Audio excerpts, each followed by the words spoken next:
So we gave ourselves a name. We called ourselves Epic Research Group because, no egos there whatsoever. That's beautiful. Well, it was actually supposed to be the Epidemiology collaboration, but we ended up calling ourselves Epic. We had a few drinks and decided that was going to be the name because we couldn't come up with anything else.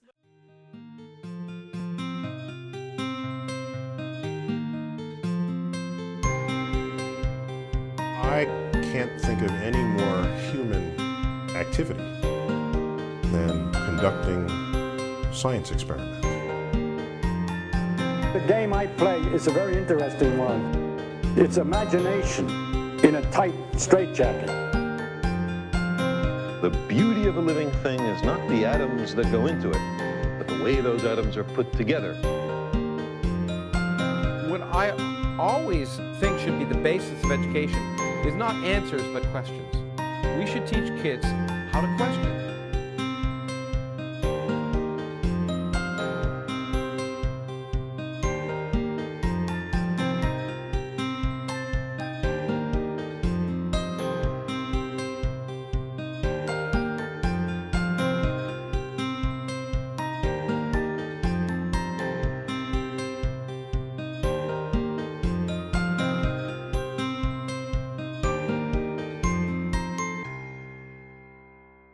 Welcome to the podcast. My name is Hamid Siddiqui and I'm here with Alex Ray. Today on the podcast we have Dr. Kate McBride, who is an epidemiologist, and she's been looking at minority communities and their ability to access certain healthcare stuff. Hope you enjoy the episode. Yay! So basically, my research is really focused on trying to... I look at whole populations. So I'm a population-based researcher, and my specialty is epidemiology. So I look at sort of rates of disease and cause of disease. But at the moment, I'm really focusing on health access and in marginalised and disadvantaged populations because I'm really interested in cancer screening, like I've always been interested in cancer screening. So for my PhD, I looked at cancer screening in really high-risk individuals who've got genetic mutations that predispose them to cancer from a really early age. And so that really got me interested in thinking about some people can't always get the care that they need to help them manage like their cancer risk, for example. And so since my PhD, I've moved on to looking at the population of Greater Western Sydney because there's lots of different subpopulations in Greater Western Sydney who don't really get the access to healthcare that they need. And there's quite a few different reasons for that. It might be because they're from a culturally and linguistically diverse background, or there might be other issues around them being maybe really overweight and they don't like getting healthcare. So my research is in two areas at the moment. The first one is looking at really overweight individuals and seeing how little they access cancer screening. And the other section is looking at culturally and linguistically diverse communities in Greater Western Sydney, seeing what the barriers are to them actually accessing cancer screening. So most of my research sort of filters down into those two areas at the moment. Okay. Interesting. So your PhD was looking at cancer screening as well. Yeah. Let's go back to the beginning of, I suppose, your journey, and then we'll come back to your research. I often ask this, I've put this to many scientists, what got them on the path of science? I mean, you could have gone a million different other ways. I did, before. Did you? Yeah. Tell me about it. So a long time ago, I did an undergraduate in anthropology. Back in Manchester in the early 90s. And that didn't particularly inspire me, which is weird because I'm really into studying human populations. But I actually ended up going on a completely different track and working in private business for the next 10 years once I left university. So I actually ended up being a regional director for a really large restaurant chain in the UK. Wow. And then I moved over to Australia and did the same thing over here with a big Kennard's company over here. Kellogg's company? Kennard's self-storage. So I worked as a regional director for them. Okay. So basically I was always in operations and senior management. But then when I had my second child, I figured that I didn't really want to be in private business. And I'd become sick of just managing budgets and trying to manage people. So once I'd had Finn, I actually started working part-time for the Department of Planning, doing interviewing for them because, I just needed a part-time job. And that actually led to me getting a research interviewing job at Westmead Hospital, Oh, wow. just based on the experience that I'd had. And that was on a genetic epidemiology project, and that really, got my interest up in actually, maybe instead of lining private businesses' pockets, I'd actually really like to do something to help others. So that project was looking at families who are really high risk of melanoma, looking at their genetic risk and trying to establish links between genetic mutations and the development of melanoma. So from there, I actually decided to go and do a Master of Public Health, and then that just somehow I fell into a PhD. So I think it was a conscious decision, but I just really felt at this stage in my life I wanted to do something to help other people. Right.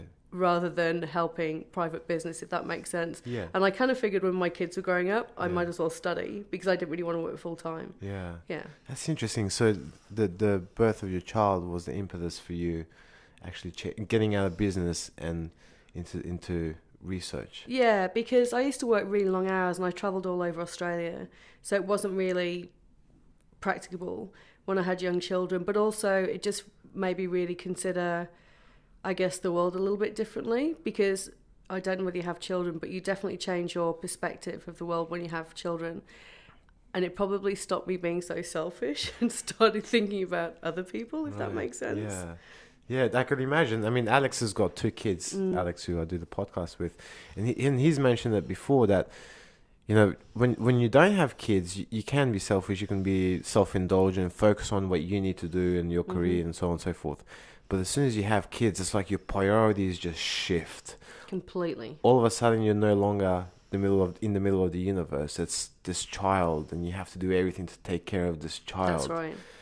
Yeah. That's right. And that was a really big shift for me because I'd always been really career focused and I'd worked, really long hours and very ambitious. So all of a sudden I actually became a stay-at-home mum for about 2 years, which was kind of weird. Right. But I did end up running playgroup and that sort of stuff because you have to do something. Do something, yeah. But massive refocus. And it's been really good actually because it changed my whole perspective on their education and things as well. And I think I've been a really good example to them and to others that you can actually have children, you can have a life, but you can still, study and work hard and still come out on top, hopefully. Yeah. That balance is critical, isn't it? It is, and it's pretty hard. You have to work hard, long hours. Like I spend a lot of hours working in the evenings and at weekends, but it's been worth it. Yeah, that's something I'm struggling with now. I mean, I shouldn't say I'm fortunate that I have kids. Hopefully you will eventually, but no, it's hard doing stuff when you've got children. It's so hard, yeah. I mean, I can like, for most of my masters and my undergrad, I spent every weekend pretty much at uni, just because I think I'm similar to you. I'm the most happiest when I'm busy and I'm moving forward. Yeah. And when I realized at the end of when I finished that thesis, I realized I couldn't relax when I got home. I'm like, that's right. Like I feel guilty for just sitting here and watching a TV show.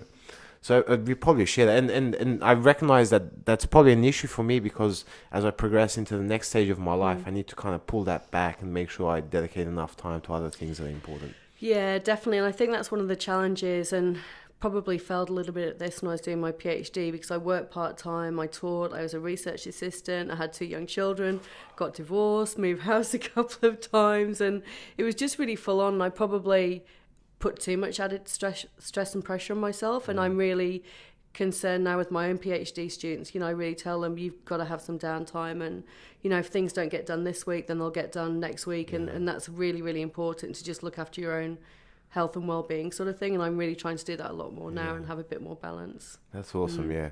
Okay, so that masters, you were trying to find links between or was that the project that you worked prior to that? Sorry. Yeah, so prior to my masters, I started working on a project, a genetic epidemiology project, which is looking at genetic mutations and how they link to melanoma risk. And then my master's was actually master's in public health. Okay, could you just tell us what that entails, a master's in public health? It's actually probably an entry degree into health research. So you can take different tracks. I did mine at Sydney University, and it's really about learning methods to conduct health research. So I did a lot of epidemiology, which is really the sort of backbone of public health research, and lots of biostatistics, because we need that in research too. But you can also, I also study things like non-communicable diseases and vaccine preventable diseases. So it gives you a really nice broad basis on which to, you know, to move forward if you're doing a PhD. And you get lots of health professionals like nurses and doctors, etc., who'll do a mass of public health, because you kind of need that background if you want to go into health research. I see. Interesting. So this was a master's by coursework and not so much by research, right? I actually did honours. So I did 2 years part-time in coursework. Then I did a year honours at the Children's Hospital at Westmead, where I looked at HPV vaccination and effectively implementing it in a school-based setting.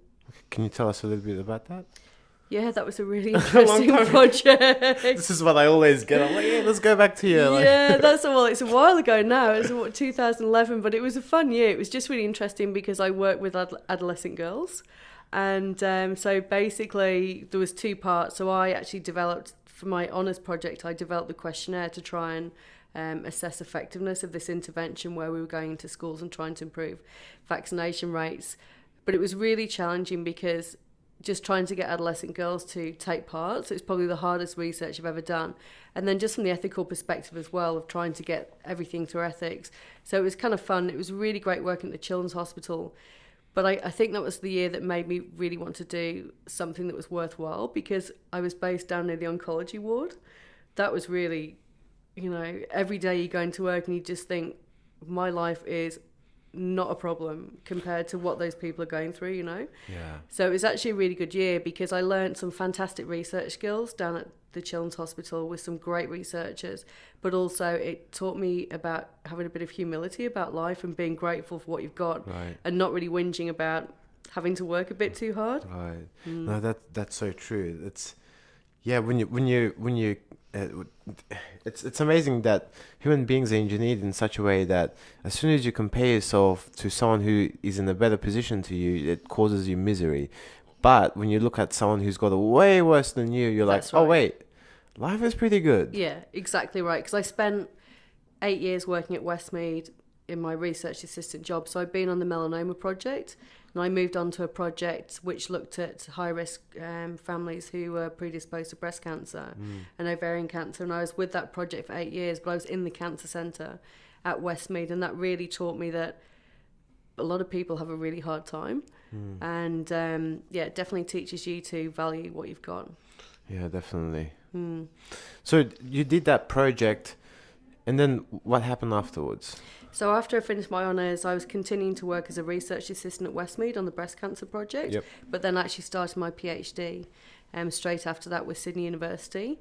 And I sort of stayed in that genetic epidemiology route, but actually turned my attention to a cancer called sarcoma. I don't know whether you've heard of it, but it's quite a rare cancer. And so I shouldn't say normal cancers, but most cancers arise in your epithelial tissues, which is like, you know, breast cancer or colon cancer, those sorts of tissues. Whereas sarcoma arises in connective tissues, so bone, tendons, muscle, those sorts of things. And they're often quite lethal cancers. Because they're detected quite late, and they cause lots of mortality. So quite a few young children get sarcomas. So why are these cancers more rare than the typical? They're just a rarer cancer. They just don't occur as frequently. Possibly, look, maybe it's because they're in younger children. You know, they tend to occur at a younger age. And cancer's really typically associated with being older. That's why we get lots of breast cancers, lots of colorectal cancers, because as your DNA starts breaking down, unfortunately, you become more predisposed to damaged DNA, and that's when cancer arises. So sarcoma is just one of those really, you know, much rarer cancers. But unfortunately, what that means, it's really underfunded. Yeah. And, you know, there's not much research going on around there. So just to make life really difficult for myself, I decided to research sarcoma, but a particular subset of sarcomas where these individuals get a genetic mutation, or they have a genetic mutation called TP53. And this mutation causes people to get sarcomas, but also really young breast cancers, brain tumours, and lots of different cancers around the body. And what really inspired me to do it is because I was working in the Cancer Care Centre, and specifically in the Family Cancer Centre, which looks at families who have these sort of predisposing genetic mutations. And when people were detected with this mutation, they were kind of written off because everyone said, well, there's nothing we can do. You're probably going to die of cancer, so on you go, sort of thing. And then sometimes they even refused to test for it because there was kind of no point finding out that you had a TP53 mutation because there was nothing that anybody could do. And so the whole of that community, the family cancer community in Australia, was really quite negative about the whole mutation and wouldn't really deal with it. And I felt really bad for these people because I knew a couple of families from my research work in the breast cancer project. So that really inspired me to try and do something to try and make their lives a bit better. And so what research questions did you try to answer in your PhD?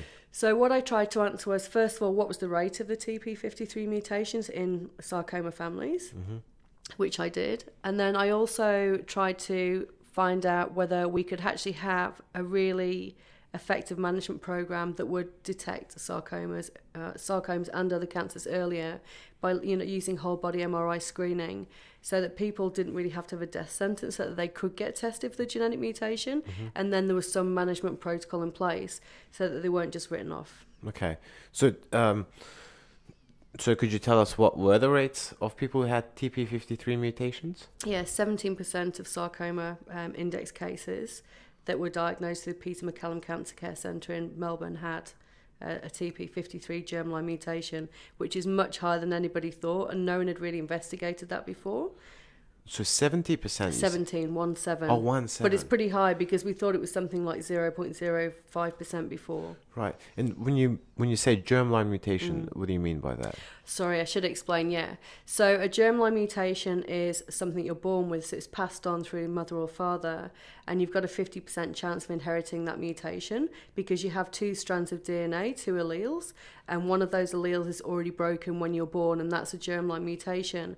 And so what that means is you've got these 2 alleles, one's already broken, so it doesn't take too much to actually damage that second allele, and that's when cancer occurs. So that's why, for example, with someone with a TP53 mutation, they'll get cancer a lot younger than someone in the average population because they've already got 1 damaged strand of DNA. Right. And the same thing happens, for example, you may have heard of the BRCA mutations that predispose women to getting breast cancer. Right. And that's why they will also get breast cancer earlier because they've already got this broken strand in that part of their DNA, so it doesn't take much to hit that second strand and break that or damage it. Yeah. So it's like it doesn't have a backup plan. So there's one copy that's the good copy. Yeah. If that goes wrong, that's it. That's right. Yeah, they'll often end up with cancer at a much younger age. Okay. And the second part of your PhD was about screening and management. That's right, because there was so some work had been done in the US trying to find out whether there was any effective management that could be done, and people had started developing screening protocols around these individuals. So I tried to carry on that work in Australia. So first of all, I had to really convince the family cancer clinics in Australia that we had to do something, and I actually wrote a protocol around cancer screening, and that was pretty cool because it's been adopted now. And cancer treatments online, it's called EviQ, it's run by the Cancer Institute. They've actually referenced that work. Wow. And I got a Nature Reviews paper out of that as Oh, well. So that was, beautiful. I was pretty happy. Awesome. My first publication was a Nature Reviews paper. Whoa. Yeah, so that was really good because it's such a interesting field, and it can be used as a, I guess, as an example for other cancer syndromes, rare cancer syndromes. But anyway, so once we'd written that protocol, we actually set up a screening program, and we invited individuals who'd been diagnosed with TP53 or they had a first degree family member, so maybe their mum or their dad or brother or sister, because it meant that they had a 50% chance of having the mutation as well. We invited them to come and take part in the screening program, and they would have a yearly MRI, but also lots of other different examinations like skin examinations and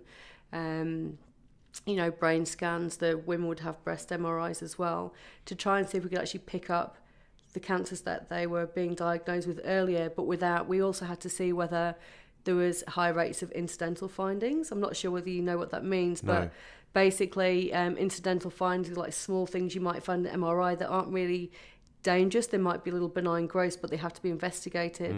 So it's really about balancing finding that cancer early as opposed to finding too many incidental findings. Okay, so how would you tell the difference between an incidental finding and a cancer? It can come down to the imaging, but often it comes down to biopsy. And so that's why it's not the best, having lots of incidental findings, because you do have to do additional investigations. And if you think about it, that can make people who are predisposed to cancer really quite anxious. And that was actually my part of the project, was looking at how, does screening make people more anxious? Because having the genetic mutation makes people anxious anyway. But, having all of those investigations, does it make people who are sort of well sick? So we're really trying to find out is what was the actual psychosocial impact of this screening, and what was the impact of having cancer detected earlier?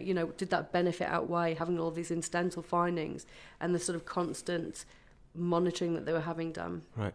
Seems like you've done a lot for your PhD. It was a pretty big PhD. I had 3 studies in there, and it was pretty hectic, but it was a great PhD, and it was a really nice body of work. Yeah, I mean, that seems like a lot of work. Okay, so very productive PhD. Coming out of it, what did you decide to do? Well, I'd already been quite strategic, and this is probably because I've got a business background, so I think about this. So during my PhD, I actually taught epidemiology at Sydney University, and I also started teaching down here at Western. So I was teaching the School of Science and Health and their evidence-based medicine programs. And so once I finished my PhD, I'd already sort of positioned myself quite nicely to apply for any academic positions that had come up here. So I was quite lucky. Someone went on maternity leave, and I got a 9-month maternity contract up in the School of Science and Health. And during that time, it was pretty amazing because it was hard work, but I actually developed a whole online unit, a whole online course for public health. So that was a really awesome experience, and really sort of, I guess, added to my CV and gave me a chance to actually start doing my own research as well. Because one of the really hard things when you come out from your PhD, if you don't continue on in that research field, you're in a bit of a wasteland as, to what you're going to do. So I was really lucky because I met a group of other amazing early career researchers, and there's 4 of us who worked together, and we sort of banded together to try and build up our track record together. So I was really quite lucky compared to a lot of people who come out from a PhD. Right. So with these 4 other individuals, you guys were doing research in the field that you had researched for your PhD? No, it's actually quite different. So the field that I researched in my PhD is a very niche field. And as I mentioned earlier, it's really hard to get funding. So unfortunately, I made the decision that I had to move on from there because there wasn't really much scope to take that research further. Possibly in a few years' time, I'll be able to do it. But I couldn't really do that here. So I've always been interested in non-communicable disease or cancer. And so the other individuals that I banded with all researched different non-communicable diseases. So, for example, Freya McMillan researches diabetes, Emma George researches obesity and physical activity, and Jen Steiner researches Alzheimer's and dementia. So we're all looking at chronic diseases that affect the population. And so we thought, well, if we can work together, we can probably boost each other's research as well. So how did you work together, and how did you approach this? So we gave ourselves a name. We called ourselves Epic Research Group because, no egos there whatsoever. That's beautiful. Well, it was actually supposed to be the Epidemiology collaboration, but we ended up calling ourselves Epic. We had a few drinks and decided that was going to be the name because we couldn't come up with anything else. No, that's the best name you could have come up with. It was pretty cool because people started to take notice of us because we ran systematic review workshops for medical students, and we started doing a couple of systematic reviews, getting the medical students working with us. We applied for some money, some funding to get access to data on a really big cohort study called the 45 and Up study. And this 45 and Up study's got 26,000 individuals that they've collected data on, and you can apply to get chunks of data around, diabetes diagnoses, cancer diagnoses, weight, height, all of this sort of stuff. So we just started trying to apply for small pockets of funding so that we'd actually get some projects up and running together. And then actually we applied for maybe, I think it was 2 or 3 school science and health partnership grants as well, where we went to external partners like the local primary health networks and got money from them, and then put it together with school science and health funding so we could seed some of our own projects as well. And we just basically put each other's names and everything so that we were kind of building a track record together. Yeah, no, that's really cool. What were you guys trying to accomplish? So what projects were you guys trying to advance? Well, I guess I should talk about, Jen had one where she was trying to look at the use of complementary therapies in treating early dementia. So things like...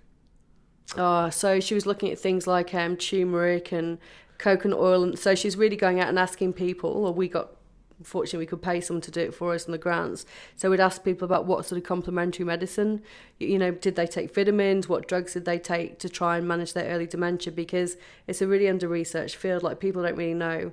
There's no evidence around what people are actually taking. And as you probably know, there's lots of weird adverts on the internet telling people to take stuff. So we were trying to find out what were people actually taking. So that was one of the projects. Another one I was going to say apple cider vinegar. Yep, apple cider vinegar is another one as well. So there's heaps of stuff out there, but really minimal evidence. And it was really cool, actually, because we asked people around, why did they take that stuff? And no one, it's just because they read somewhere or it's in a blog post. But for someone who teaches evidence-based medicine, it's really concerning that people are just taking stuff. And we actually don't know what the interactions are with the drugs that they're prescribed as well.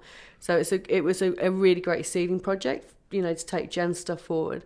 But we also applied for my first grant, which was looking at access to breast screening among really overweight women in Greater Western Sydney. And we did it in partnership with Wentworth Primary Health Network. And we've just actually wrapped up that project. So that was a great project because we spoke to lots of mammographic staff and GPs, but we also spoke to overweight women from Western Sydney about what their perceptions were around breast screening and why they might not go and screen. And the data was fabulous. So that's really funded my next, or it's not funded, but it's informed my next research project, which I've just applied for funding now. Could you talk about that study, or is it going to be published? No, I'm happy to talk. Okay. I mean, it will be published. We're writing the paper at the moment. But basically, there was a real disconnect between the healthcare providers and the women. So the healthcare providers felt that weight was something that shouldn't be discussed, and they didn't see it being a problem at all when women came for mammographic screening. But what the women were telling us was that it was a really horrible experience, and lots of them had had almost horrific experiences because they had really adverse events like splitting of skin underneath their breasts and that sort of thing, because they were being kind of manhandled by mammographic staff who didn't really even communicate to them about the fact that they were, really overweight. And also lots of really overweight people or the women we spoke to had real body shame and didn't want to go and get mammograms because they felt so bad about it. But the worst thing is that, or the key concern, I guess, is that overweight women are more at risk of breast cancer after their menopause, and they also tend to have worse outcomes as well. So it's a bit of a critical issue for us because in Greater Western Sydney, about 79% of the population are overweight or obese, but we've got really low breast screening rates. I know it's a huge proportion, right? So we've got a very high proportion of overweight people, but we've got one of the lowest proportions of breast screening. So to me, that's a really, big concern, especially when you take into context that you've got women out there who won't go because either they've had a horrible experience or they just don't want to go because they've heard about people having horrible experiences, or they just don't want to get undressed. And that's just really one part of it, because if they don't want to get breast screening, what else are they not doing? And these individuals actually need to have higher access to healthcare because of all of the other issues like diabetes, high blood pressure, cardiovascular disease. So this is really being taken on board by the Cancer Institute and the Breast Cancer Institute. They're really interested in this research. And so we've actually now applied to take the research further and try and get a bit more robust data around actually how many overweight women are screened and who aren't. Wow, that's fascinating. It's like the people who need it the most aren't getting it at all. That's right. That's right. Too many barriers for them to overcome. Yeah, and also I think it's quite interesting that the healthcare providers, like the mammographic staff, really don't see this as being an issue at all. And so it's really trying to get them to maybe improve communication strategies as well. And I think this is a personal opinion, but perhaps we need to start treating weight as a health condition in itself, because at the moment no one will talk about it, so it's very much a taboo topic. Yeah, that's interesting. So what would be some mitigation strategies for this issue? I mean, how would you? Well, I think we need to start thinking about, for example, maybe the equipment that we're using. So we had some women who'd gone to breast screen vans and they had to be hoisted up on a wheelchair lift into the van because of their weight. Another woman who got stuck in the van. So you could even think about asking people about their weight before you start booking them into that environment. Maybe they have to go to the Breast Cancer Institute at Westmead, for example, to get their breast screening. Yeah. We certainly found that there needs to be more communication. So where the mammographic staff thought they were doing the right thing by ignoring the weight, actually it would be better for them to have open discourse about it and actually acknowledge it so that there can be appropriate handling of the women as well. We really need to think about our strategies in terms of making overweight women more aware of their risk, their increased risk of breast cancer because they're overweight as well. So what we'll probably do next year, so in the meantime, we're actually going to do a project where we're linking some data with breast screen from a big cohort study to actually find out what the real rates of screening are. Where if hopefully we'll prove that the rates are quite low, we're actually going to try and develop a bunch of community-based interventions. So I'll actually work with the community and try and develop something like a peer encourager intervention where we'll get hopefully, women who are a bit more overweight to actually go out in the community and encourage other overweight women to screen and just try and normalise it as well. But it's going to have to be done in association with the screening services. It's going to be like a twofold approach. Right. That's interesting. Okay. You mentioned about minority groups and the challenges that they face. Can you talk a bit about that? Yeah, for sure. So one of the other projects we've got going at the moment is we're out in the Nepean Blue Mountains region and we're talking to lots of individuals from different culturally and linguistically diverse backgrounds about what barriers they may face in terms of getting cancer screening. So not just breast screening, but cervical screening, bowel cancer screening and also breast screening, because I guess for me, I hate waste, and we have these 3 amazing free national cancer screening programs that aren't being accessed optimally by individuals from those backgrounds. And so some of the barriers that we're finding at the moment is that many of the older individuals don't speak English or don't have good English, and so there's a heavy reliance on either their children or the GPs to actually get them to go screening. But unfortunately, the GPs aren't really stepping up to that role, and it's not necessarily the GP's fault. It's really they're very time constrained, as you probably know. Last time you went to the GP, it's how quickly can we move people through, because they're allotted a 15-minute slot. And so if you can imagine, it's quite complex anyway with someone who doesn't speak English very well and dealing with their different healthcare needs, because there's so many different competing priorities.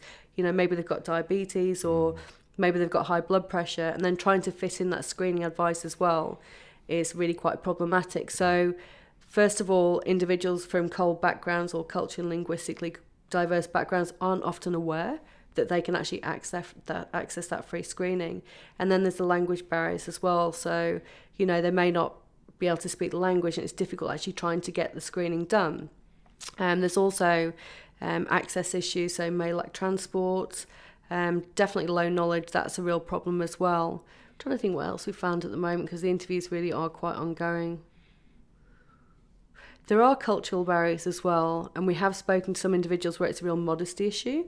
So we might need to think about, so for example, breast screening, that can be quite difficult for, women of certain cultural backgrounds and dressing in front of strangers. Right. So we really need to start thinking about strategies about how we can deal with that as well. And that's really quite important for cervical screening, because no woman likes getting cervical screening done. Not even, English women, Australian women, any woman, really doesn't like getting it done. One of the issues we've got in the Nepean Blue Mountains area is that we have lots of single male GPs, and there's a real problem there. So they're allowed to do cervical screening without a chaperone, but lots of women, including myself, don't particularly like getting a cervical screen done with a single male GP. So that's one of the barriers as well, is trying to funnel women down into female GPs and still actually track their screening. It's really complex. It's a huge problem that we've got. So there's quite a few different barriers that exist there that exist for the general population, but also the some more culturally specific barriers as well. They're quite a problem for us. Yeah, that's interesting. It's interesting because my dad's about 75, and he receives letters every couple of years to go get his feces checked for colon cancer. He's very diligent about it. Oh, good. Yeah, because he's very. But I can imagine a lot of people just throwing away that letter. Yeah, I think for many individuals, they don't understand why early detection is important, and that's one of the barriers we've come up against. And, it's often surprising to me, because I know that if you can detect cancer earlier, you're going to have less treatment, and there's much more chance of having a longer term survival. But lots of people don't understand that. But then there's also those cultural barriers around. Some people don't want to keep feces in the fridge, you know, and that's really what it comes down to. Like, a lot of people feel really funny about it. And again, that's not just a culturally specific thing. I know my mother-in-law, for example, refuses to do this test. Yeah. So it's really trying to find out ways that make this test, you know, more, I guess, acceptable to people, but also just trying to break down those myths and trying to break down the misunderstandings so that everyone understands why you're actually getting it done. Because I genuinely believe if you can get people to understand in their own language, on their level, why we're doing the cancer screening and that it's free, you know, and that can have a benefit to them, then, you know, to me, that would be pretty amazing. And then thinking about the long-term health costs as well. Our health economy is really getting brutalized by chronic disease and by non-communicable diseases because we do have such a growing aging population. So if we can save money, let's say, for example, on cancer treatments, because if you think about it, if you can get someone with early stage colon cancer, it might be a surgical intervention with a minimal amount of chemotherapy, and then they will have the same life prospects as anybody else. But if someone delays that early detection, then they're actually found at the stage where they're symptomatic. That has a massive difference in how much treatment they'll have to have, but also their mortality outlook too. Yeah, for sure. Yeah, prevention is way better than the cure. Yeah. And Well, I don't forget we can't prevent you cancer. can't prevent, yeah. But if we can detect it early, that makes a huge difference. Yeah. For sure, yeah.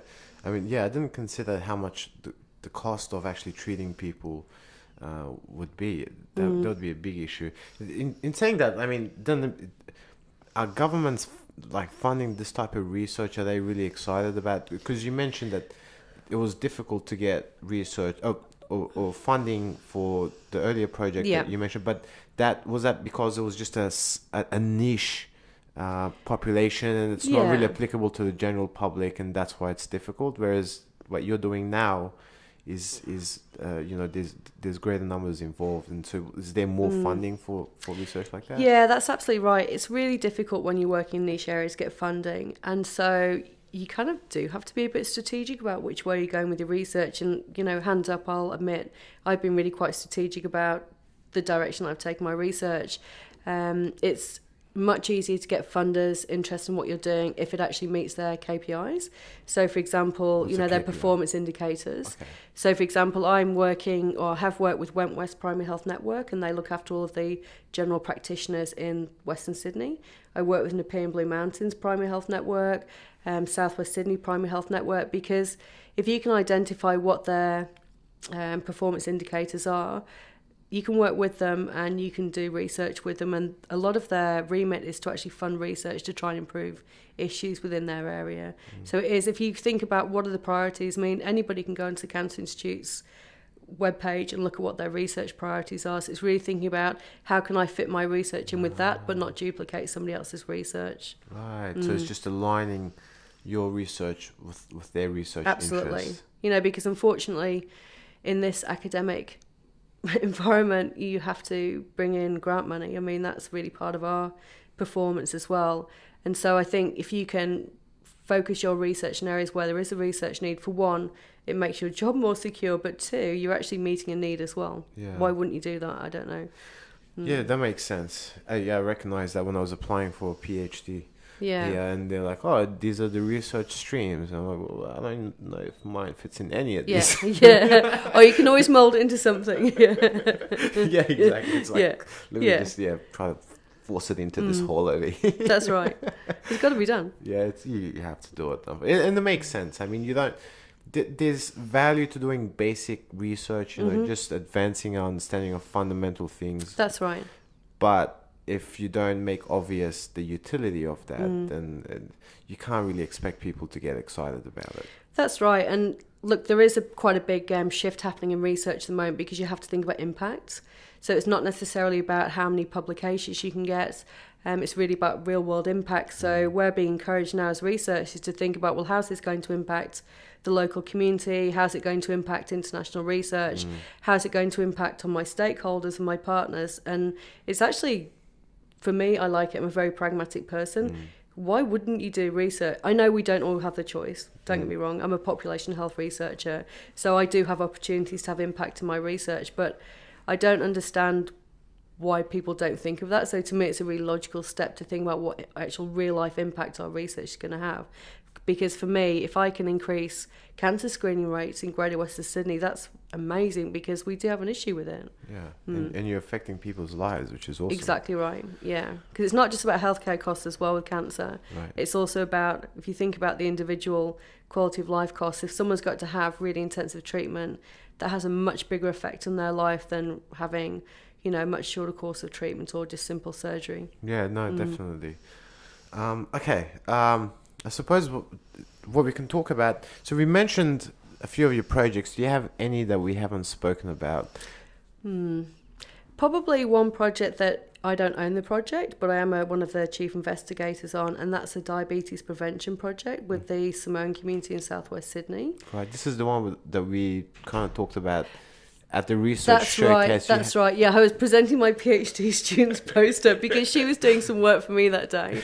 But this is an amazing project. So this is actually being run by Freya McMillan, who's one of the early career researchers who I spoke about earlier.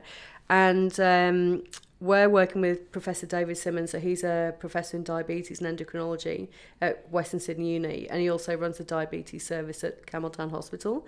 So this project is superb because what it is, it's a community-based research project where we go out into the community and we recruit volunteers from the community to implement or to deliver a lifestyle intervention project, because the trouble with the Samoan community is that they have really high rates of diabetes, but also really high rates of risk factors for diabetes, like increased weight, not great diets, you know, eating too much food and minimal physical activity, just because of, you know, the culture and the way that, you know, that they sort of brought their lives across from Samoa. And it's difficult because back there they had agriculture and farming and much more physical lifestyles, whereas here they're stuck in that same lifestyle that everyone else is.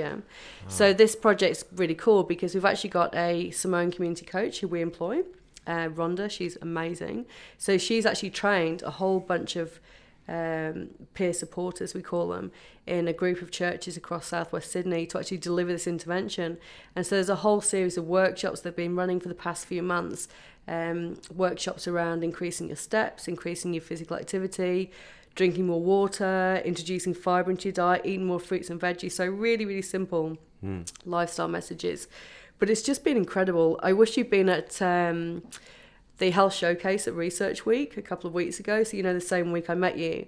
The day before, we had one of the peer supporters from the local church in Minto. She presented to a whole bunch of stakeholders and researchers in the university. And I think she brought half of the audience to tears because she said about how everyone in their church has lost lots of weight. A visitor came to the church and they commented on how healthy everyone was looking, and it's just really changed the whole mentality of the church. They've changed the food that they eat, they've changed the activities they do, so it's just had a massive impact. And that's what I'm talking about with impact. Like, that's had real life impact on that church, and that's just one of 4 churches where we've been running this project. So it's just been superb, and it's so rewarding when, you know, someone's standing there saying, thanks so much to the doctors and professors at Western Sydney University because you've changed our lives.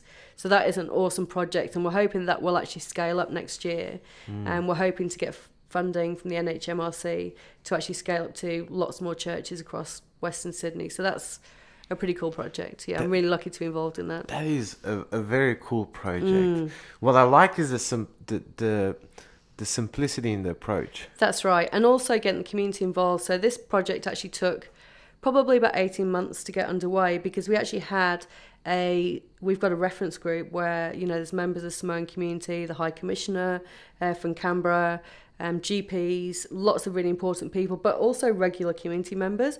And so we meet with them every 3 months, and we actually work with them to develop the project and to make sure that it was appropriate and that it was being delivered at the right level to the community. So that's been probably one of the best things, is that the community had ownership of the whole project at the very beginning. Right. But it is simple. It's a really cool project. Yeah, and ownership would be very important. Absolutely.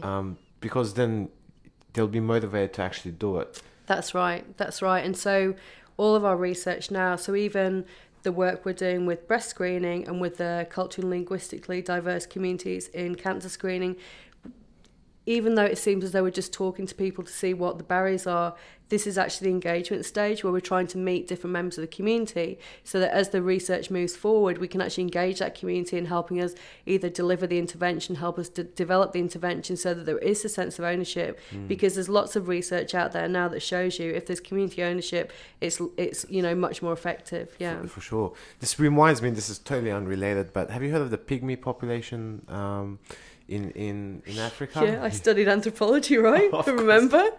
I forgot. Look, you've lived like 50 different lives. So Yeah, I have. I've had an interesting life, and I'm only just in my 40s. That's amazing. Isn't it usual these days that everyone changes things up a bit through their lives? I think they say that, previously people would stick to one career. I think there's like people expect like 3-4 different careers in one lifetime. Yeah, it's good to have different careers. Yeah, it keeps it exciting. Well, it also gives you different experiences that, not necessarily everyone has in your chosen field. So for me, for example, I'm quite lucky because I have a lot of management and leadership experience, which is fantastic when it comes to research. For sure. Yeah, definitely I could see the utility of that. Yeah. Tell me about the Pygmy population, though. This is going back a few years now. So there's a gentleman called Justin Wren, I believe that's his name. He's a UFC fighter. I'm not sure if you're familiar with the... I'm familiar with UFC, yes. I get forced to watch it. What's your background, by the way? Are you... English. English. I do have Irish parents, but I was born in England, Okay. yeah. Who forces you to watch the UFC? My partner. Yeah. He's a big fan. Yeah, I really hate fighting and violence of any sort, but the UFC, I must admit, is quite interesting. And I did watch the was it the Merriweather fight against? Yeah, that was Mayweather. That's it. That was quite a good fight. Against Conor McGregor. Yeah. It was a phenomenal fight. It was pretty good. Very exciting. Plus, they made like $100 million. I know. Plus. But McGregor did die quite early in the piece. But anyway. Yeah. But I would have done that to make $100 million. For sure. Beat me to death. That's fine. Well, stop short of death, but give me $100 million. Do whatever you want to do. Exactly right. But yeah, this gentleman, Justin Wren, he's a UFC fighter. Okay.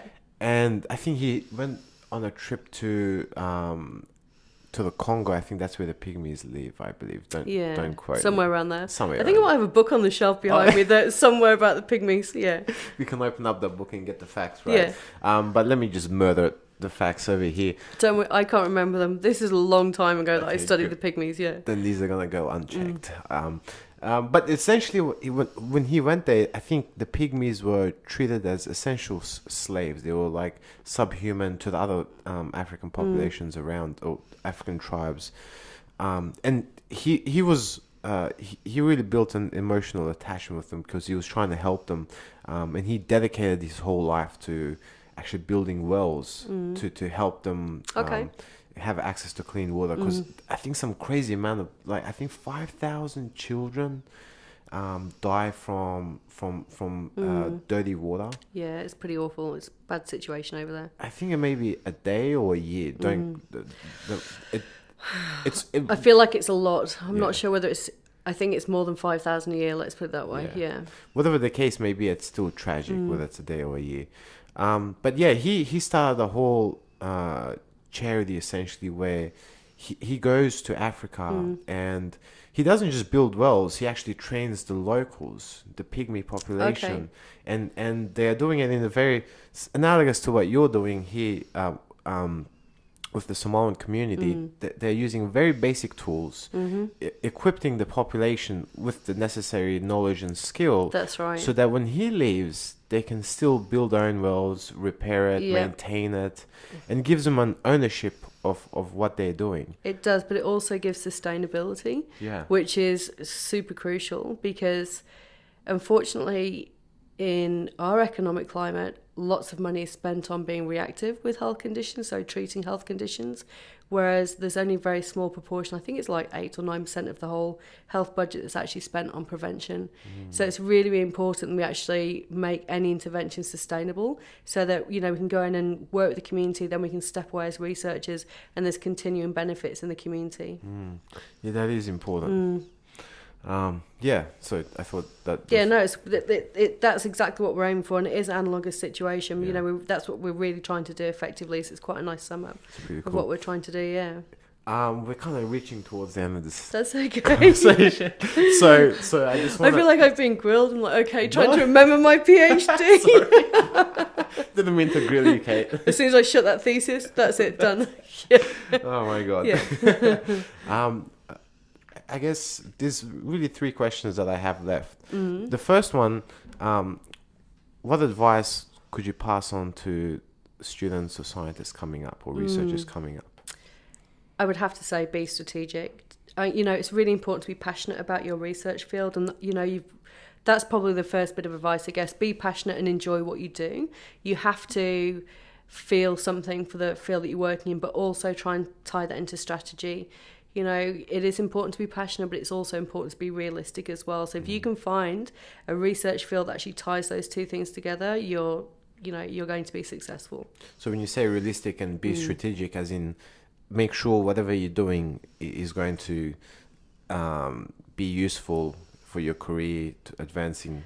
Yeah, not necessarily useful for advancing your own career, but useful to other people. So, if you're interested in cancer research, look at the Cancer Institute, see what their priorities are, or, if you're interested in multiple sclerosis, whichever condition it is, look to see what research is being done, what hasn't been done, and what people's priorities are, because that can really help with funding, because we all need funding, unfortunately, to do research. Yeah. Definitely. Okay, I lied when I said I had 3 questions. I have one more, Okay. and then I'll ask the last 2. For students who might be interested in working with you, do you have any projects that you can offer them or that you can briefly discuss? Yeah, so we've probably got a number of projects. So I'm always really happy, first of all, if students come to me with any ideas around access to healthcare in disadvantaged or marginalised populations. So, for example, I've had a couple of PhD students apply to work with me next year. One of them is going to be looking at patterns of cancer care in coal communities in southwest Sydney. So we're getting quite specific about the areas we're looking at now as well, just because of the different health services that are offered. Another student's going to be looking at the health experiences of the South American migrant community as well. So anything like that, I'm always really happy to talk about. I do have projects that I have set up for students as well. So I've got a number of projects where, different lengths of time. And I guess the key projects next year are these projects that are building on the work we've done with the overweight women. So we've got a project where we're so based on the work we've just done, we're developing a questionnaire. So I've got a summer scholar coming in a couple of weeks, and she's going to be developing a questionnaire which will be asking questions around body image and experience of screening and those sorts of things. So once that questionnaire is actually being developed next year, there's an honours project sitting there for whoever wants to take it to actually administer that questionnaire to a few hundred women across Greater Western Sydney. And then I'll also be doing a pretty complex epidemiological study where I'm linking this data between the Cancer Institute data and also the Australian Longitudinal Women's Health Study, which will look at fluctuations in weight and how that affects screening. So there's scope to work on that project too. But we always have heaps of stuff to work on. Like the Samoan project, there's always space to have people come and do, small projects in there, because Freya, McMillan and I actually work really closely together on all of our projects, and we're really happy to have students coming in and having chunks of data and analysing it for themselves, because it's really great for us to train people on our projects, and then it's really good if they come back and do masters and PhDs with us. But we're pretty generous with our data, because it's great when you've got a good research team. Yeah, definitely. So heaps of scope. Awesome. Yeah. So if you're considering, definitely hit Kate up. Yeah, for sure. Come. We love students here. I think I've got 2 groups of community research students coming from the medical school, and we've got 2 summer scholars coming. So we're really happy to have students down here. Yeah. Nice, beautiful. Okay, last 2 questions. Okay. So, and I'll just phrase it as one question. I suppose we could start with, what are some things that keep you up at night when you look into the future?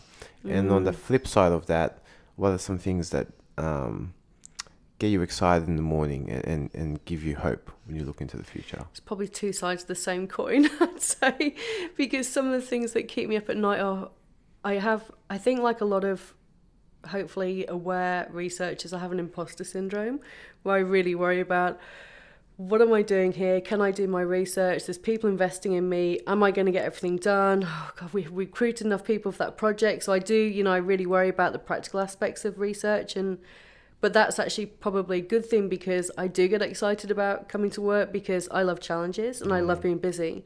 So that's probably one of the things that not only keeps me awake at night, but also, you know, gets me up in the morning, gets me motivated to come to work. But I guess for me, what always keeps me awake at night is just work. Because we're so busy and we get so overloaded, because, you know, if you're an academic, don't be mistaken, I'm sure you've spoken to many academics, it's challenging because you're always trying to balance, you know, teaching. And I worry about students who maybe aren't doing as well as they should. And then there's marking and there's just heaps of stuff to do. But then you've really got to, as an early career research, you've actually got to try and balance it and get your research in there as well, because it's all about looking towards the future and trying to actually cement your position. So that definitely keeps me up at night. But I am getting better at trying not to think about it at night. Probably helps not work in the evenings now, which I've tried to cull a little bit. But and I think the thing that gets me excited the most is actually considering that I might be able to make real life impact. So that does get me excited. And when the last few weeks, we've been going out and talking to groups in the Pine Blue Mountains. So, you know, groups of culturally and linguistically diverse individuals, just mixed groups. And that's been really awesome, because they've been so excited to speak to us and happy to, you know, welcome us to their groups. And to me, that's what really gets me excited, because I feel like we're actually doing something and that we might actually make a difference to people, which, you know, to me is the most important thing, definitely, yeah. Yeah, that's so cool. I think contribution is a big part of being happy. Yeah. And if you don't, it's like I always think, you know, there's different avenues to accessing happiness and fulfillment. You know? And a big one is contribution. And it's so great to see that your line of work, you know, that enables you to access that, which is awesome. Yeah, I'm so lucky actually that I do get to do it, and I'm just so grateful that I get a chance to do this sort of research. It's pretty amazing. I'm a pretty lucky person, yeah. Cool. Okay, we'll call it a day. Thank you so much for being on the podcast. It's a pleasure. Hopefully it's been interesting. Oh, it has, yeah, definitely.